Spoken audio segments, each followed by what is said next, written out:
Kotia or Mwankasa or Monkrofo. Kobre Japan from Ashanti region. Adeni move from Ashanti region. Boacha Jako from Ashanti region. Alan Chamante from Ashanti region. Afria Koto from Ashanti region. Kojo Pokunzafwa from Ashanti region. 6. That's anti-form penny for more party move from Ashanti region. No more quoting as uncle for wage now. Now, would you? You do paragraph 9.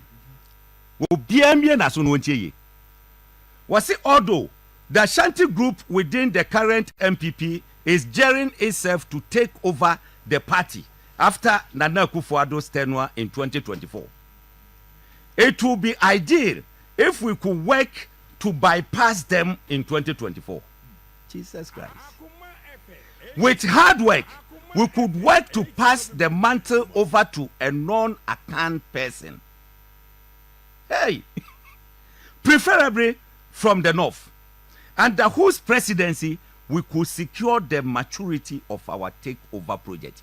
We say, and this is for natural way. Sajewi, Abamwana say mamu. Abamwana say mamu. Look, what say? Asantifo ewo party no mu. Wo mo bo mo ho say, wo mo ana wo mo be take over.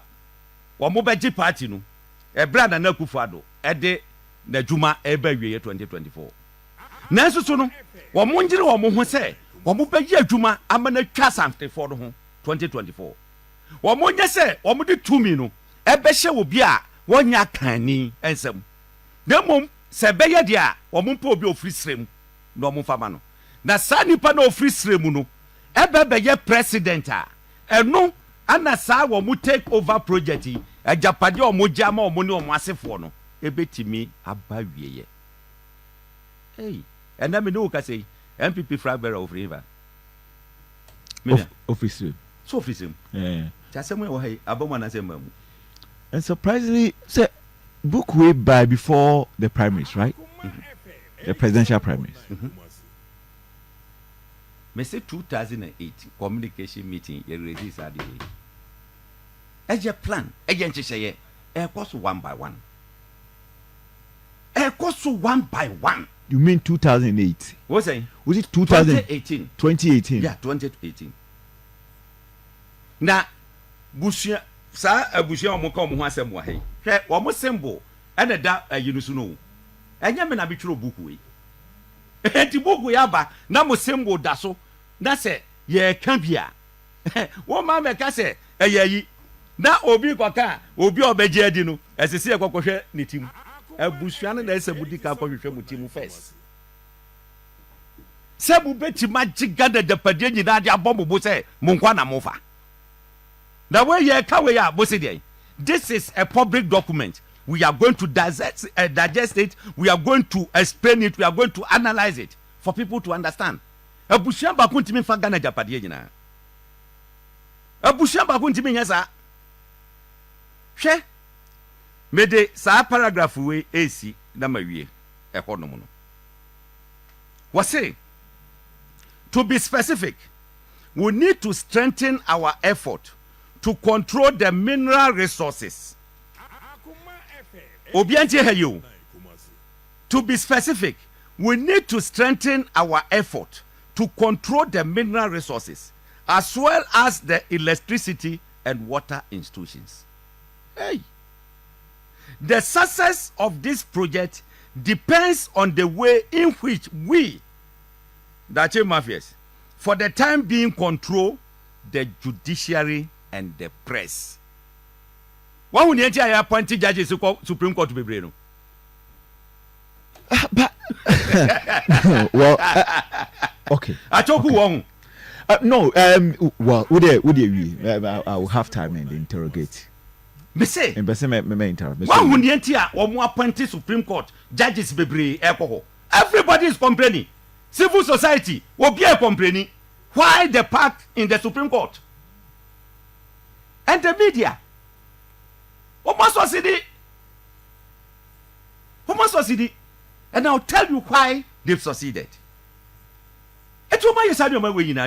Now, the forward, Anamaka Wansebno.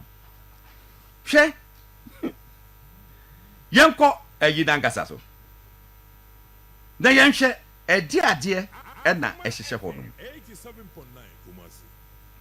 yɛhɔ ma me hwɛ time good o time bɛhwɛ the salient point near ɛsɛ mede ba abɔnten biara no na mede ɛno aba wayɛ introduction waka ɛhɔ introduction no memmɔ so wɔnam phase 1 overview saa document yi ɔmo prepare yɛ no phase 1 ɛde adeɛ ɛna ɛsɛ sɛ esie mu obi antie was it the first phase of the economic and financial sector control was to be implemented in the next first term of office.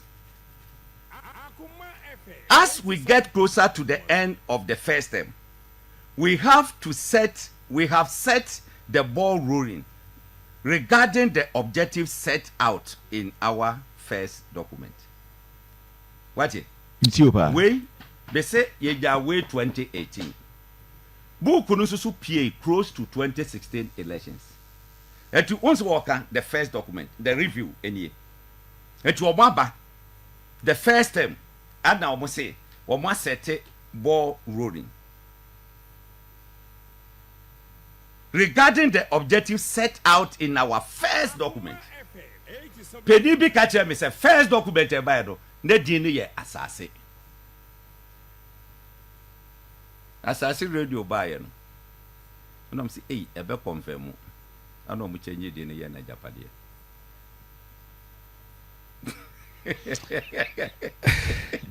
Ahaya kuma 87.9 FM. Mabato dwumadi na wotie ne ne Hopeson Adorye. Na Sam media unravel Ajapade book or say about 2018 Hopeson twaso. Now, what you hear ba? Was it there have been difficulties largely due to some pitfalls on our part. For example, the control of electricity sector. Obiaje how? The control of electricity sector could have been handled better had it not been for the greed of some of the non-Achim elite we had included as cover. Electricity, omo de mahwan. What reference is here? PDS, yes, PDS. Yeah, done electricity at the ma PDS. Yes, say the ma ankran se wonye dey 100. Yeah. One who book no. Was so mko fa nkrofo kakra bi a wo monye achemfo. Ebe ka ho se de be ya ebe cover the face. But some nkrofo no mdo be ka ho no mo ye greedy and to paye. Oh. The electricity obo fa ya dance o manfa. Per the book and the work kind there. And fire. Nesenka. Fa. So say fa. Oh, okay. Because look at say PDS be ye dwuma ogrom ha 6 months. Anna minister amawu ekọ expose we say ye ka dey say wo mo guarantee no mo dey buy dey fake. Fake yeah. And ye twa mu. Eti say enya amawu na wo buy ye ebebe expose ya. It was the non-conformist. What saying? Amawu na the non-conformist. Dabi wono na na ye minister. I understand but unse o ka say had it not been okay. Dabi me say ade no. Okay. One na ye minister. One the sign agreement no. Yeah. Eti say wan hwe di ya dachi obekọ court. Okay. Edi ti wo hu ye na obe expose ye. But omu group omu techire. Ana omu say omu kokọ fan krofo na omu nyachim for beka ho. But omu no omu ye greedy. Okay. Eno na ma ade no to kokọ pae. I see. Abam. Eti ndisi fo atro. Ana mo implement. Eish. Hey, Mr. Ghana for AGYAPADE a yenkola esiso mu benya. Ma yentrase e mabusuan ba komfa. Bugu we. Sese ya me Bible o. Me da me kan, me sori a me kan. Ne mu semo hu. E mu semo hu. He. Hwe. Se eneya na ye kan say.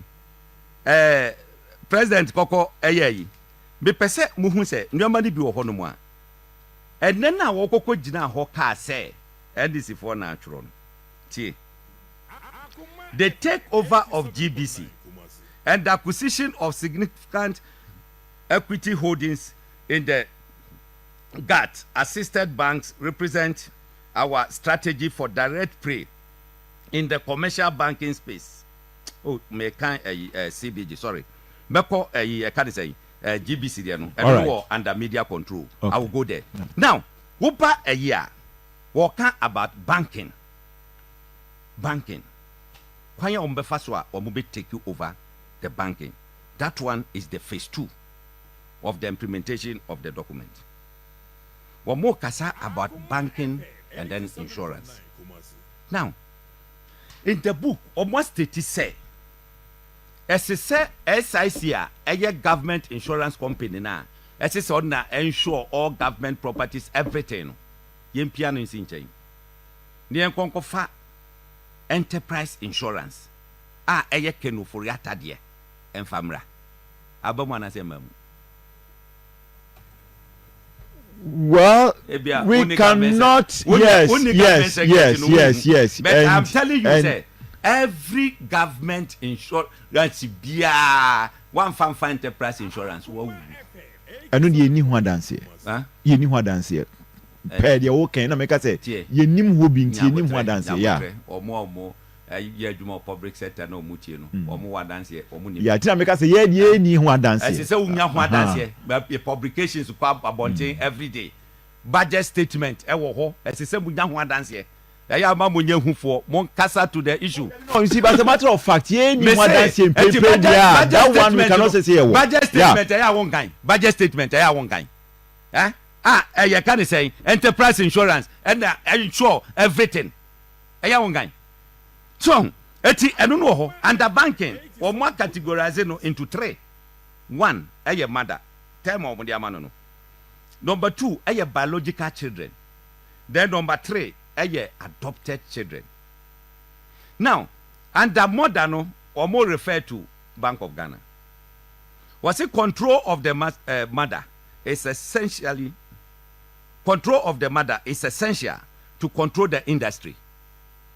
So far, the head of the mother and his first deputy are strongly aligned to our cause. Just a governor of Bank of Ghana and then the first deputy.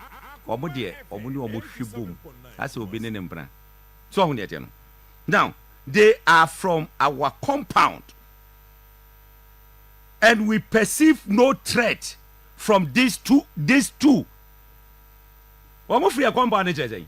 Omo free abusuanu mu a, omo from masase no so.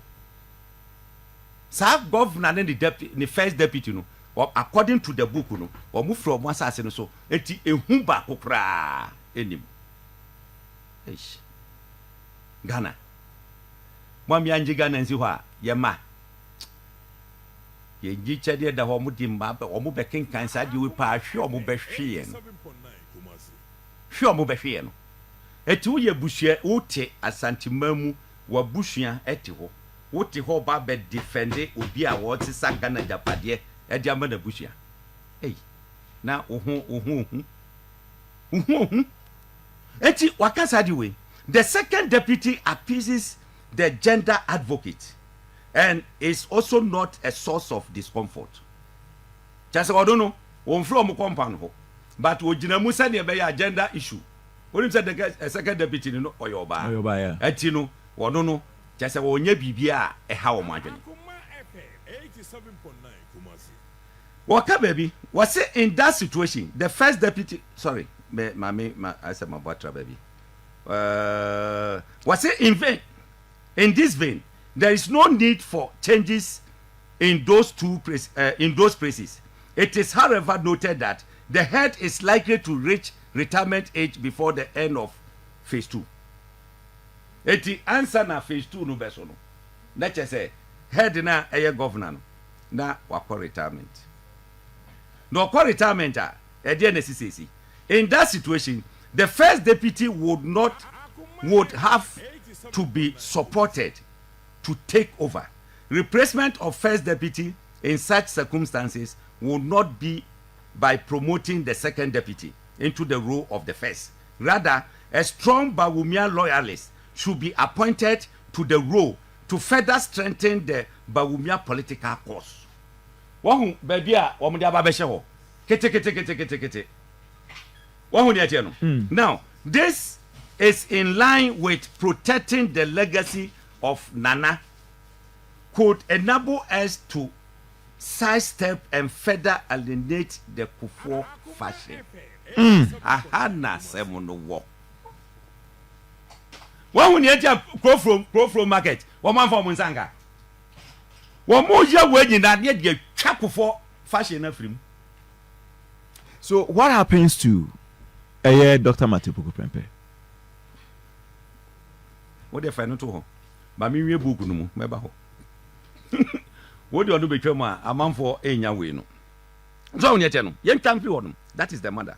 Now, biological children. Was it that these are banks in which we should have controlling interest? The collapse of local banks with ties to the opposition, NDC, and other rival political factions during the cleanup operations undertaken by the mother, which is Bank of Ghana, was a resounding success. Hey, what would be a say resounding success? Mwada Muya Juma, our GN Bank, Mwada Muya Juma war, Amwatin Bank, nobody say, UT Bank, Mwada Muya Juma war, Uni Bank, and in the Kakika Hunginano, Mati, Yapamu Mutifi, will be said a resounding success. It facilitated the flow of substantial financial resources into our war fund through backflow. Into our war fund through backflow of some of the advertised cleanup cost. Media. Sika wamudi sa wamudi krosu bank no. Sa okay. 21 billion. Yeah. So how no mojo ayaza. Sika ne bebre ya say war bank backflow ya dia kogu ho. Ya dia kogu ho. Ti assembly omukaye NDC for ada say you know alanche manti be win this elections na ma money so atem hwan.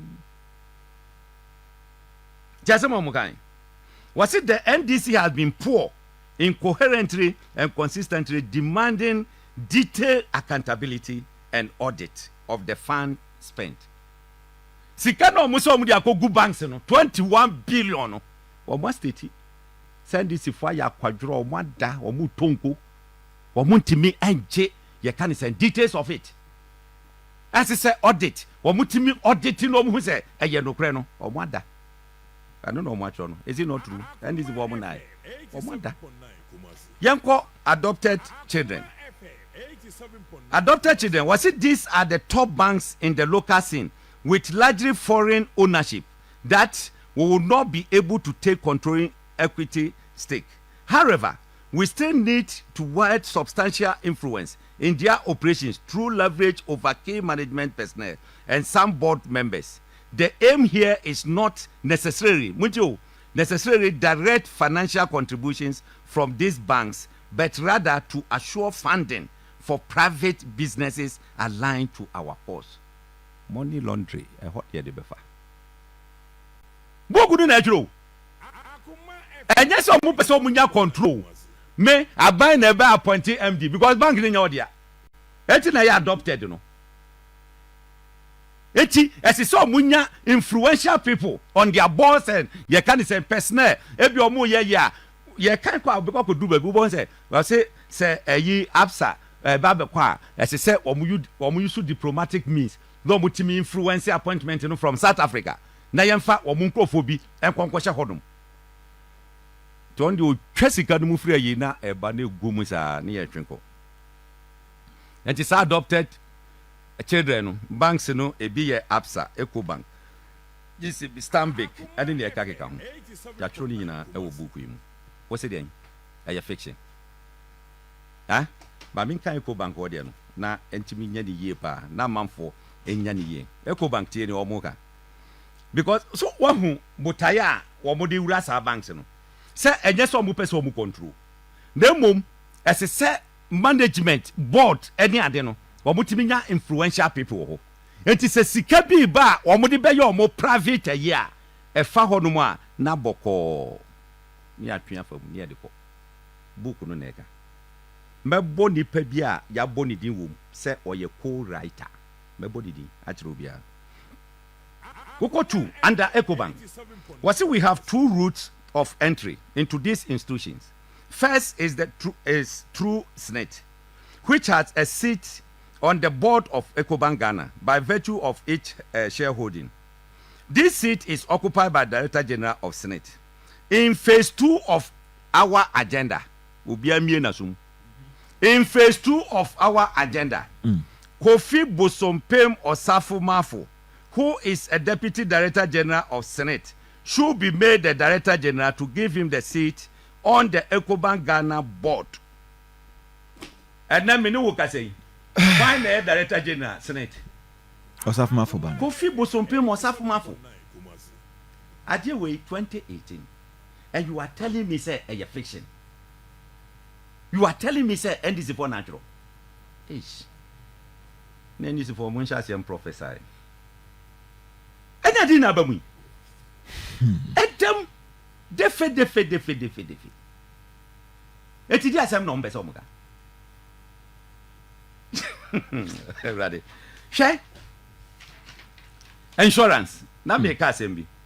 Na wo se wo de we need evidence. Betty. Insurance no omo group ni ti say ni omo group banks na pepepe.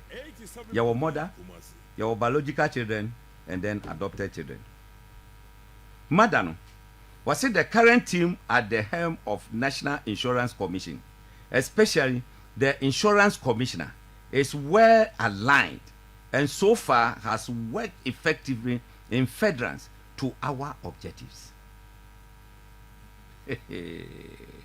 So what? The commissioner of the kind of National Insurance Commission was it what just say oye omudoba. Ejuma wo die nyina no eye ne papa kuma pe anu oye. This has underscore a clear understanding of loyalty to Nanado and our broader political objectives. You commissioner for National Insurance Commission di mami. Yes, said here, just say, what you loyal to Akufo-Addo no? Anna, what more political objectives say, what more the control Ghana no? Was say Papa no ye aligned to it. Wakika can win na ewo. Uko biological children na tie ni oka o. Say National Insurance Commission in the under Ghana more than Akwa is a Bank of Ghana. Eti yeba biological children. The enterprise group is the dominant leader of the insurance industry, and its position has been strongly enhanced since the coming into power of MPP government in 2017.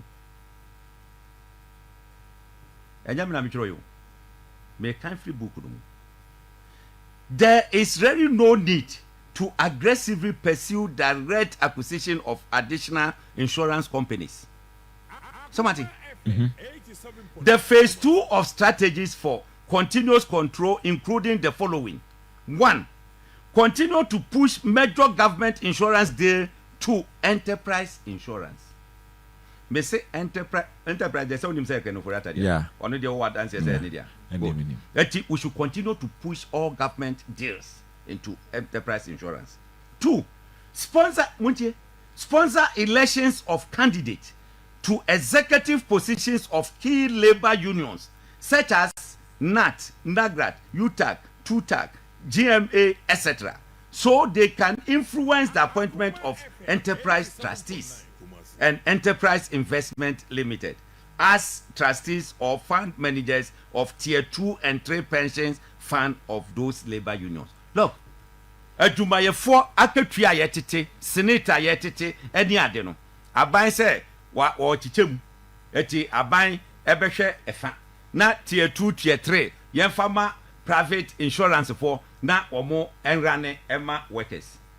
Eti edruso a sa group we omo betam sika kese e dia ma omo pe ebia nat ye kan say chairman nagrat ye kan say chairman GMA e din dia kai ka ho no ye tam sika ma omo ne make sure so omo awene omo weni a ye ka say ye tier 2 tier 3 say ne ye ya no mu dia kire omo ntimi nkasa eni ni ɛda black and white black and white it is obi bɛka sɛ ei ade wei deɛ ɛyɛ fiction a na menti aseɛ adopted children tie ni wɔka ho wɔsi there is no active strategy for influence of the other insurance company beyond appointment of the board and senior management of SIC group. Nti SIC ni deɛ wɔn mo hyɛ dɛ ni strategy bia na wɔn bɛti ma ayɛ ani sɛ board no ne senior management no because ɛhɔ no wɔn ayɛ hɔ no redundant biribi ankɔ so wɔ hɔ biribi ɛkɔ enterprise insurance ɛnti hɔ wɔn kɔ akɔ waste time ayɛ den wɔ hɔ no so wɔn yɛ tɛ no. Eti senior management board no ana omo fan toto keke na omo nyi omo ni na omo pɛ omo ba bi ntra and people are saying again say Adorye ɛyɛ fiction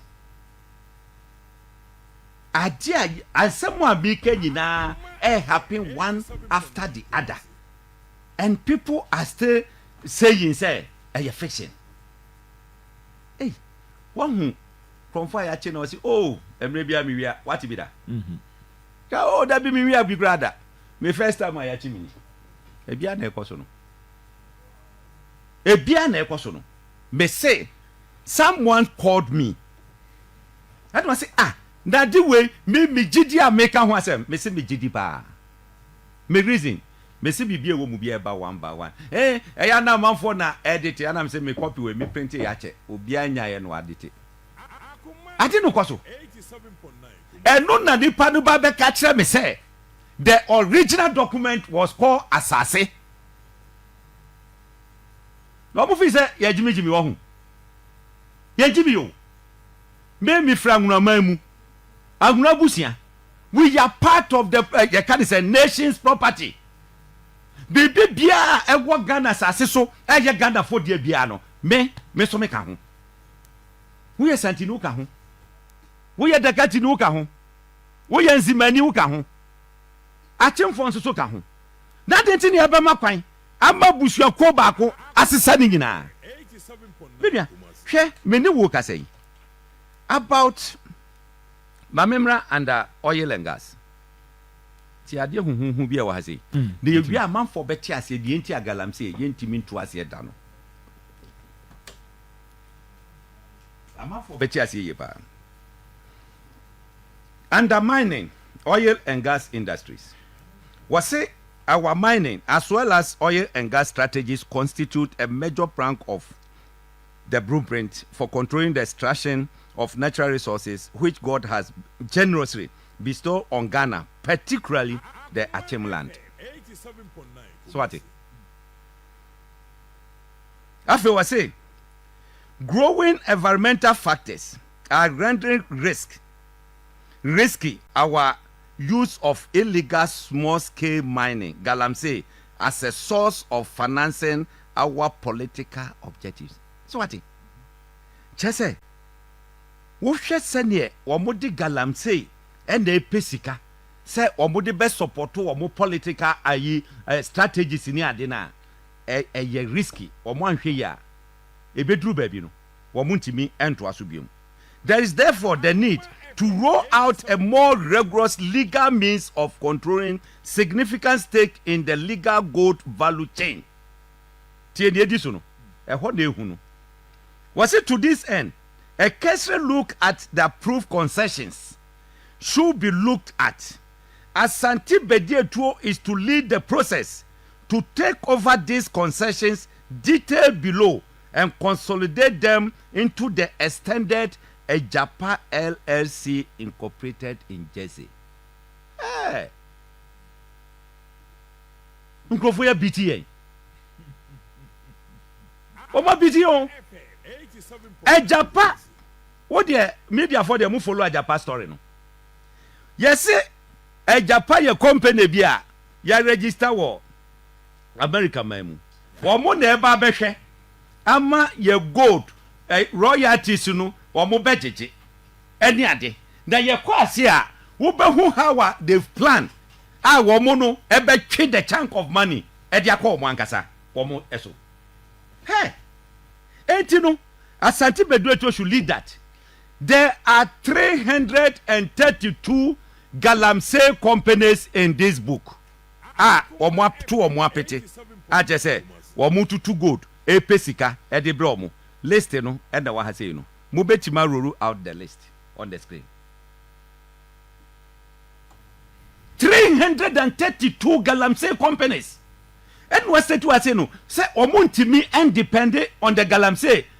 And also omo betima denya the needed money omo hia because e risky.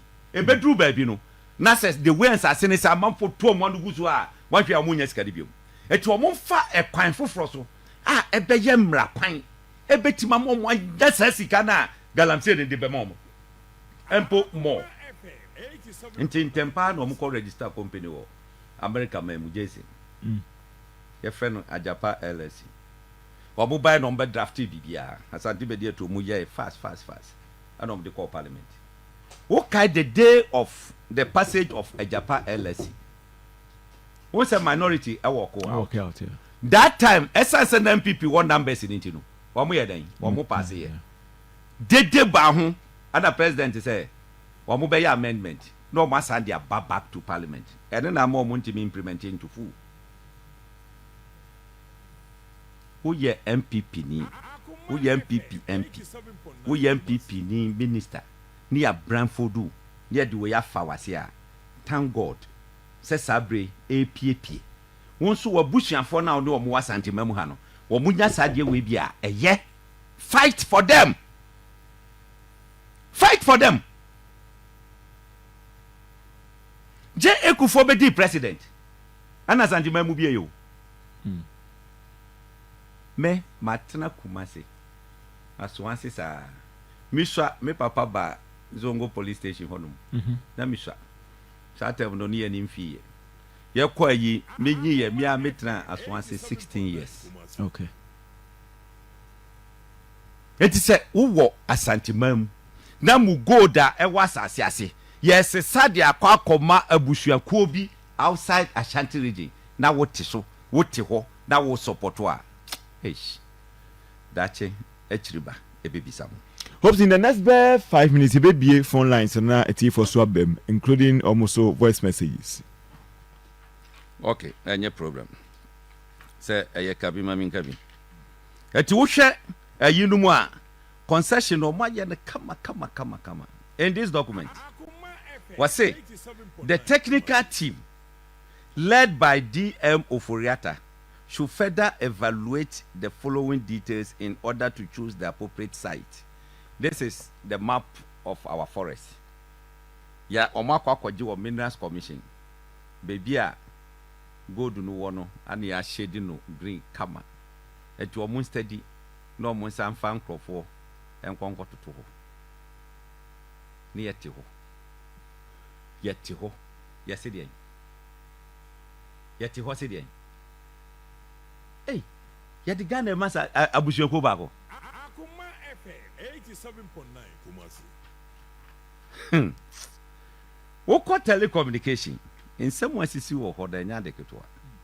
Hwe about the party. Ni omo kafa party no. Before 2020 election. Was it the party, the youth and women's wing of our party remain weakest link.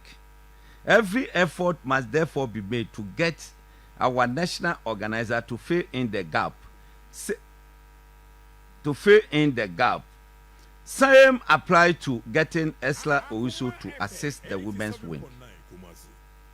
The substandard tag on Nana Boachi seems to be perfect description of who he is, per the earlier assessment by DM Oforiata and co-writers of the August 2019 report. So what? This is a tag we should actually shred from his personal knowledge. Hi. Party and someone or more can you. Now, what I said before 2020 elections. Now, as the Usubo who know Namapa West, no Namapa East, no Nam voter region, no a candidate to Abrekuma West in Greater Accra. no de nam no ba chantrigi no nam ase asem ka ho enye no anaba mu see empress Owusu no assisted the women's wing enye no anaba mu ase no enti eye den 90s ni na jroye eye den ni omuka fa jombodu hu ni omuka fa Kennedy Japan hu eni adi nyina abam the minor parties how they should get them and control them abam religion and chieftaincy eno and the one say no abam the me person be cancer be manu asi no ama atiefo abam the media now was it the national situation as regards the media landscape? Was it the media has remained a veritable weapon in shaping public opinion and agenda setting strategy. We therefore have to wage an even more vigilant war in pursuit of our grand scheme to capture and dominate the media landscape. Etino, one who said media phone, say the public opinion. Say ya deno mono mu shepu no papa eti kwan on be fa so a o mu benya mo ayusu mu ama bibia mo gina o mo chi no on be and they've succeeded edru anopa morning show na mo afa two parties bia pe aba betena ha sei meanwhile mo nim say nya two parties pe na 2024 elections o mo succeed What's that what you mean? Oh no, I know. I have my own reservations though because I have not yet. I have no. In the case of media general, wouldn't say we speak to, multi-party, representatives. Your movement for change, your panel, so across board, and we are not part of that. Yeah. If even that one crown is established, arguably. Phase 2 of media control. One mention Bibiwa. Was it? There is no doubt that Joy 99.7 FM and multimedia group will remain an industry leaders in the communication sphere of the country, while relying on them as a veritable ally. Anti-MPP agenda by some of their staff does not portend well for us. Okay, so Unim, because we have specifics, yentimi agree on this one. Okay. And now Kauto Anka will say yentimi adopted this one. Let me yes, and because we cannot dependently verify this one. That's right. Yes. And to the meba bakubi womo me pese me de no was say we were left with no choice but to have used our boys to threaten Manasseh Azuri Awuni, while his publication in the past inured to our political benefit. And also Hopeson, we cannot independently verify that. It's yes.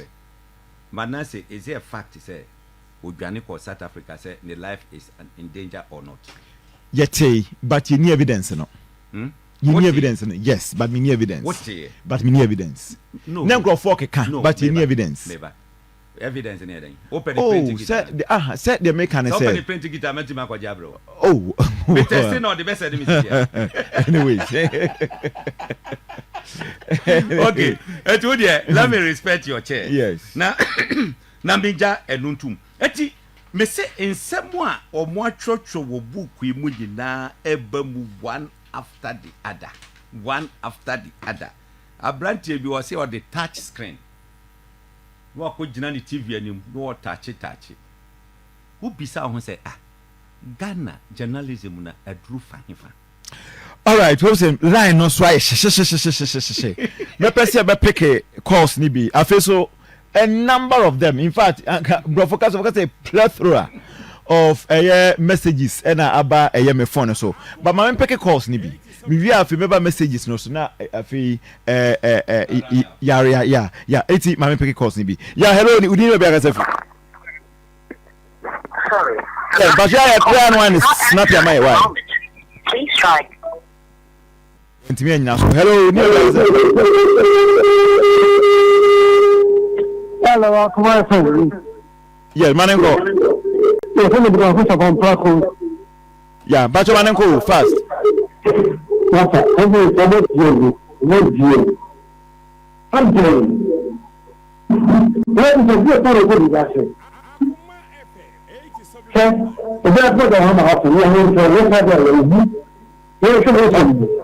all right Mate yeah hello di baby agasa free well okay yeah hello di baby agasa free yes awuni asolomone ati wanzamle we manenko na penkona sa se wa chama ngo janof na me mo abasopa na me cheche modin kokopia na we ba fo ye me shata to na kaka me kan se e tuma me nya betra wo kan me tumi mo se ni kata e yaudie pa na me nya no kata kaw ye civil servant e tumi ji wajuma tu jam a civil servant e do no bi di pen koma na were ati me ye kan wa yepa ana wuka te ji no ha te wuka te me na te tiri mo na e na wuka ti fo be te fo ba asante and have the Google for over a president of the land. I can just so much already do not be a given the case. I think for over a country and I tell you, but I say, Hopeson, yes, Sir Branch away or Mopi, and the man Ghana for woman. What you have now would be a chain Ghana, a good year, a AGYAPADE musica, a dear Siaman and money, and then Oko airport to win you now, shopping more than now, shops are winning now. President in ma any control true of us what he had no mobile defend this our roadway all right me that say yeah hello di baby agasa free hello let me go the shy one go fast all I want is the ka o dey say the quick no ko ka carry the car for me ka dey tribute but sa wo free na mama sentiment say no feel ko you na mama sentiment en ko ni ko ne en ko tra what is what money control? Because what is what the friend says, tax exemption, not tax exemption. All of the which tax and no for you 200 and something $1 million. If you find or software $10 million as a component, okay, now forward. All right, me da say 03224980350243114497. Facebook no so. Yeah, hello, ni be. Uncle. Yes, I'm on. Oh, dia e fan san. FCD sponsor mode for you. Any and then you come to a common deno. If yes, the fan say AGYAPADE man ma. Any in class for what you need. You can cancel some mode family. Any and then you well, me da say, mama ko Facebook, Facebook for no so yes, I am very unfair with them. Okay, hello, do you have a free? Hello? Yes, sir, Manenko. Mama Jumo. Any and you. Said you mean under any and Mamintia, Professor, and Mamintia will be a former president of the national. Okay? Because look on Ghana, so maybe a broker. In similar working, and we are more than one to the country. We have the club of Muku, or to Ghana Montreal, the Bible, the one woman, and make it the Batman, the Bible. So, how much the blessed if you want your money, from a woman. Create Galamsia, I need to know if you still month when you gave me Falan and telephone and you. And this is what I'm buying for them people because of what Mamma, you know, you're done for the ticket can you so. Me da say. Hello. You know what I say? Me who ya Manenko? Seriously, you share to say, democracy. Hey! Radiant couple, Ghana, you will. So if you are small, it's a black couple. It's a President Kufa, Dr. Bonina Pika, we are Brankata. If you get your whole chilling, President Kufa, you know, Bush of Venus, and on India, we MPP 77 or come dinner, but you know, we say, you will defend it. Tell me, oh, sure, I got a book now. Or Sandra Campano, MPP, no, we defend that. who is the yes, the Medase, Mamiko Facebook, way free, Bebeto channel. He's doing great work for Mother Ranches, better late than never. Thanks. We're Fresh Prince Nanam Ponsa. We know the truth now, and we are voting massively for Honorable Alan Kojo Martin. Just so for Alan Kojo Martin. And I was free Kofi Debbie. In fact, Kwame Agaspa Donko they say, Kofi Debbie said, look at what happened at Ejosu during by-election, and you know, I knew how the election was manipulated by the MPP members, and moreover, His Excellency Nana Addo Dankwa, Vice President of Ghana, and other party members went to Ejosu and with a huge Ghana money. Vote wisely for incompetent leadership who can lead us. Okay. Abraham will say, as you say, we are wiser now. MPP 4. You can vote for your MPP. We will stand for Ghana, not parties. Cause. Kofi Debbie, Makai win. All right. So Richmond Usu Hopeson is bleeding power. Hey, chairman. Whatever you say will not stop us from voting for the MPP. Why? Come out for there. With free Richmond Usu. Samuel Fajo Mfa. What Hopeson is doing on your show? Is it not the same person who campaigned for Nana Addo and MPP? Hopeson should also read Kofi Potofi's book, Mr. Bomb Throwing. Prepare your response to IGP and prove your case. Stop wasting our time. Foko Adorye say it all. Akasokre Joseph. Everything in the AGYAPADE book is real and manifesting before our eyes. Let's kick them out on 7th December. Lady Smart Kumasi, God bless you, Hopeson. Ignatius Yankee, also Ashantis, wake up. Now we are not going to sit down, look this for Achin people to destroy Ghana. Addo, is this your mission? Well. Okay.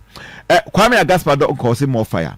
Abraham say, please, okay, all right. Yeah, be a phone line, say, independent be a fine. Upon Mensa, God bless you, Mr. Hopeson. Keep it up. Okay, all right. So, Gibson K.O. Benyok, I can smell unfaithfulness and conspiracy acts in the submission from your guest. He's not different from current group of politicians in Ghana. Most of them are practicing politics of convenience. Okay. No, it doesn't. Okay, well, I can't because when Timmy and City.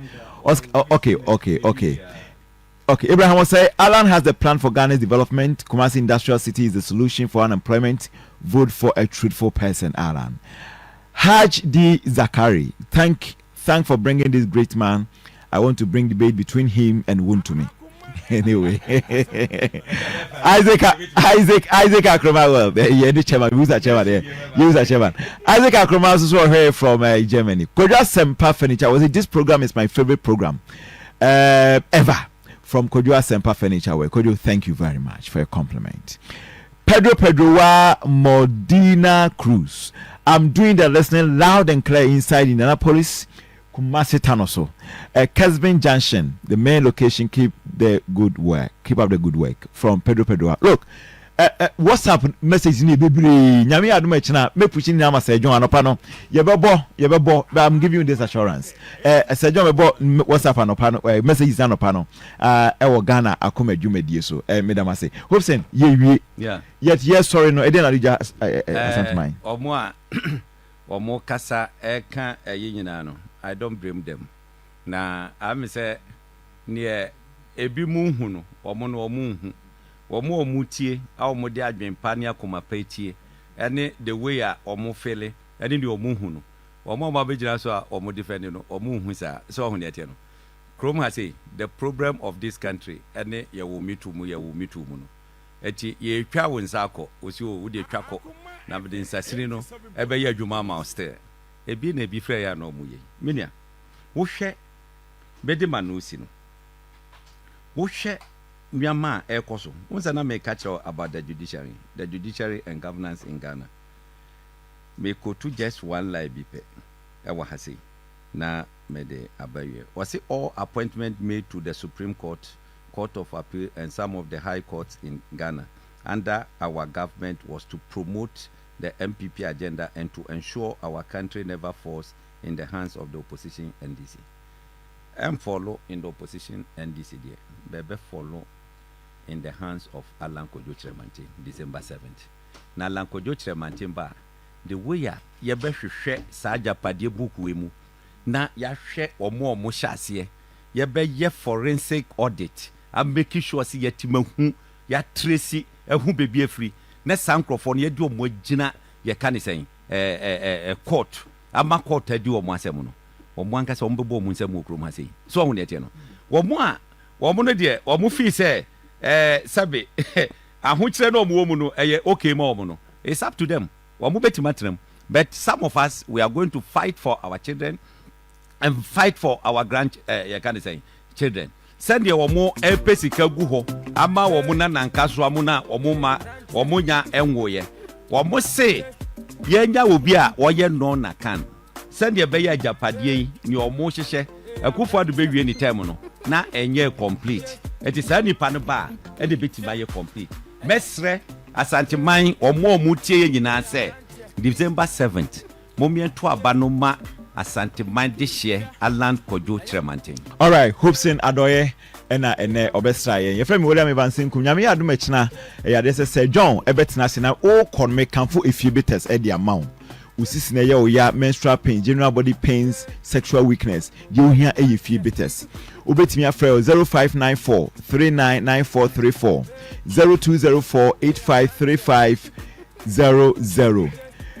Drink responsibly.